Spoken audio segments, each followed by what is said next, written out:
Assalamualaikum warahmatullahi ta'ala wabarakatuh. Selamat jumpa lagi dengan kami di channel Adat Jambi Official.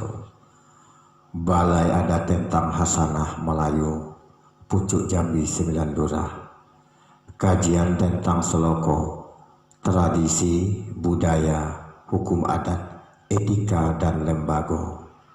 Disusun jari yang 10 ditakukan kepala yang satu. Izinkan kami nak bakat dulu sepatah, bajalan dulu selangkah. Malinteh dinan rami, bapelabeh padanan banyak. Kajian ini bukan karena merasa pandai, juga bukan nak menunjukkan tua atau nak tinggi pulau, dahan dari pucuk. Sifatnya hanya untuk saling mengingatkan.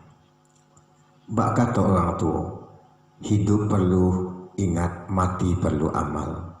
Tuhan bersifat kadim, manusia bersifat hilaf. Khalifah yang bajunjung dari Nabi, waris dijawat dari yang tua. Pulai berperingkat naik, meninggalkan lueh dengan buku. Manusia berperingkat turun, meninggalkan waris dan perko. Kalau ada yang tak baca pada yang tidak, tak cucuk pada yang bukan, menurut adat dan pegang pakai, mohon dimaafkan. Dan sama-sama kita lurus benarkan supaya adat kita tetap jaya.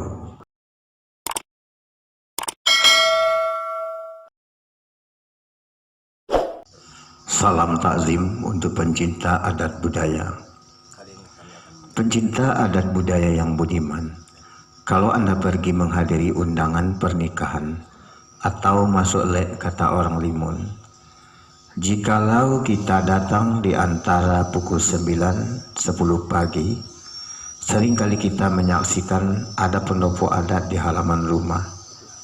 Di sana akan lihat sekelompok nenek mama 12 suku sedang melaksanakan prosesi penyerahan kujur sebatang atau tombak dan keris sebilah, yang mana di situ nenek mama pihak lelaki menyerahkan kepada nenek mama pihak perempuan.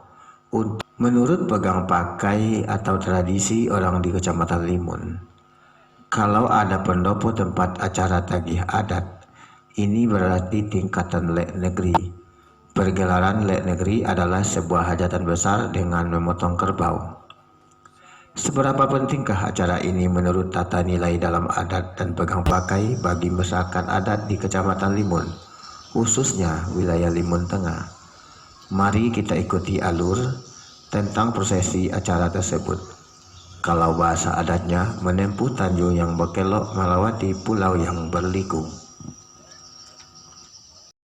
Pencinta budaya yang budiman, di dalam undang dan teliti Jambi ada bunyi kaedah hukum adat tentang orang yang akan menikah, yang bunyinya kawin betimbang adat, sara atau cerai berkaji hukum. Lazim disebut kawin beradat, sara berhukum. Kalau kita terjemahkan bunyi kaedah undang teliti ini, bahwa adat Jambi menegaskan kalau mau menikah dengan wanita di Jambi, wajib untuk mengisi adat. Pengertian mengisi adat di dalam perkawinan menurut budaya Jambi ada beberapa macam, dan ada beberapa tahapan yang dilalui ketika orang Melayu Jambi akan menikah, yang disebut berjenjang naik bertangga turun, menempuh tanjung yang berliku, melewati pulau yang berkelok. Yang pertama masa perkenalan, yang kedua bamudo bosek sirih bergurau pinang, tegak batanyo duduk berunding sirih batau batanyo atau melamar meminang. Khususnya yang keempat, bakaji adat dan pinta pinto. Pinta pinto adat ini adalah tugas tenganai rumah yang disebut dalam seloko Pedang diserahkan kepada pendekar, manis diserahkan kepada gulo. Di dalam pinta-pinto adat juga terbagi beberapa pengertian. Pinta-pinto pusako, pinta-pinto lembago, pinta-pinto bayo-iyo, pinta-pinto merajolelo. Di dalam pinta pusako inilah para tenganai rumah meminta kuju sebatang keris sebilah. Ada juga daerah desa adat yang meminta hanya kuju, ada juga yang meminta tombak sebatang, bedil selaras, timbangan emas.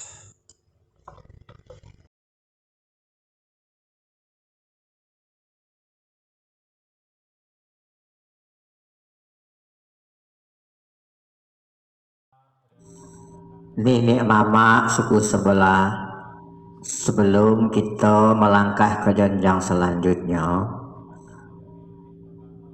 kiranya ada buku yang belum kita tarah, kresek yang belum kita mempleh, belum kita pelicin, yaitu pinta pusaka dari tenganai umah yang bunyinya kudu sebatang keris sebilah untuk tanda patuh sebagai titian jalan ke jenang, tanggo jalan ke rajo.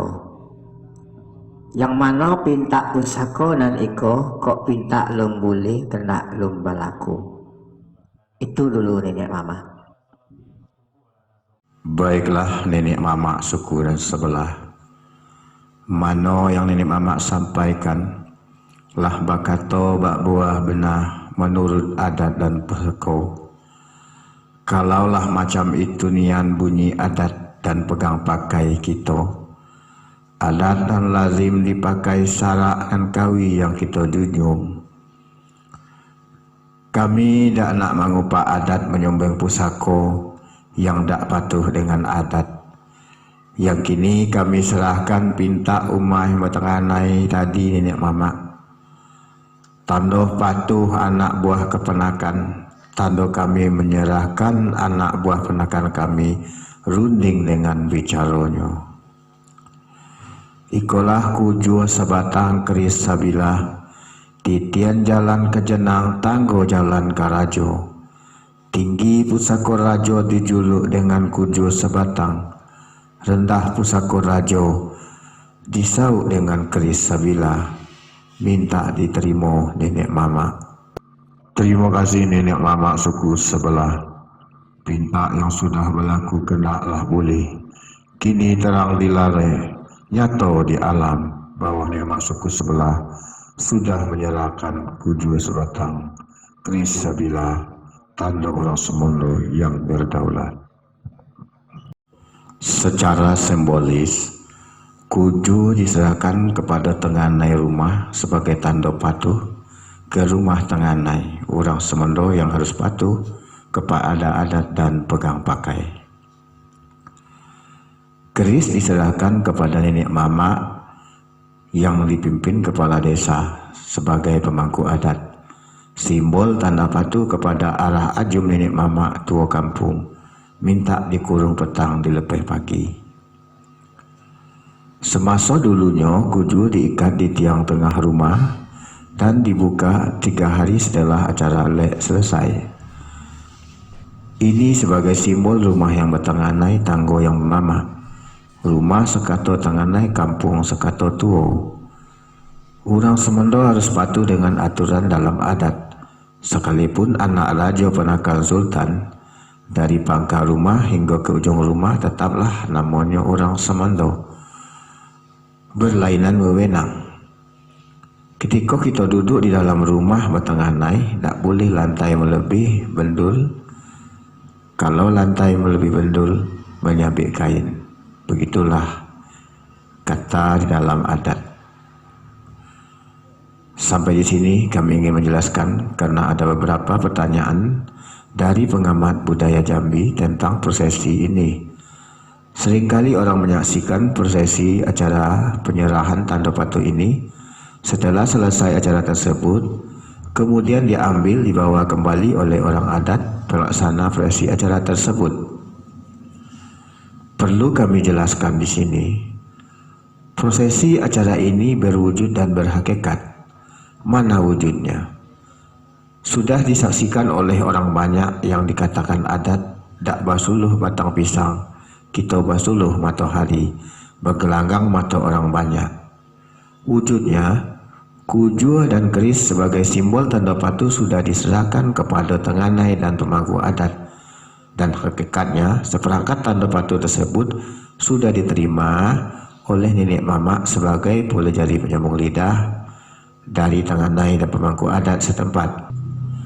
Dapatlah dikatakan kewajiban dari pihak laki-laki untuk mengisi adat pusako sudah ditunaikan. Putih kape dapat dipandang, putih hati berkeadaan. Jadi tidak ada salahnya seperangkat benda pusako tersebut diambil dan dibawa kembali.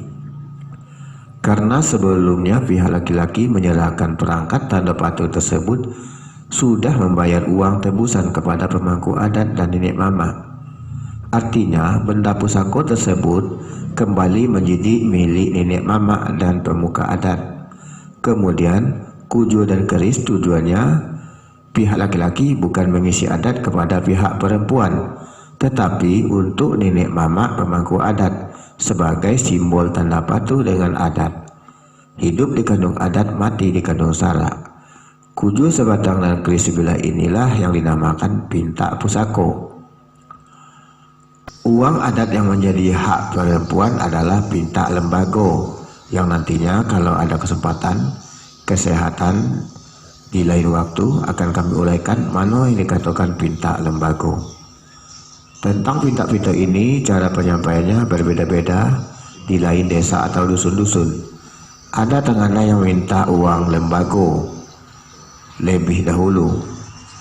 Kalau Kecamatan Limun pintak pusako yang didahulukan. Misalnya kami dari pihak tenganan minta adat kujua sebatang keris sebilah dan lembagonya sen sekian atau emas sekian. Menurut nenek mamak di Limun, mengapa pintak pusako yang didahulukan? Dalam menerima orang semono, yang diterima orang dan rundingnya terlebih dahulu, bukan materi dan uangnya. Pencinta budaya yang kami muliakan, sampai di sini dulu kajian kita tentang adat dan lembago. Di lain waktu kita buka kajian tentang pintak adat, pintak pinto lembago. Semoga kita semua berbadan sehat, murah rezeki, sehat jasmani pun rohani. Amin. Kalau ada tutur kata kami yang kurang berkenan di hati, mohon dimaafkan. Wassalamualaikum warahmatullahi wabarakatuh.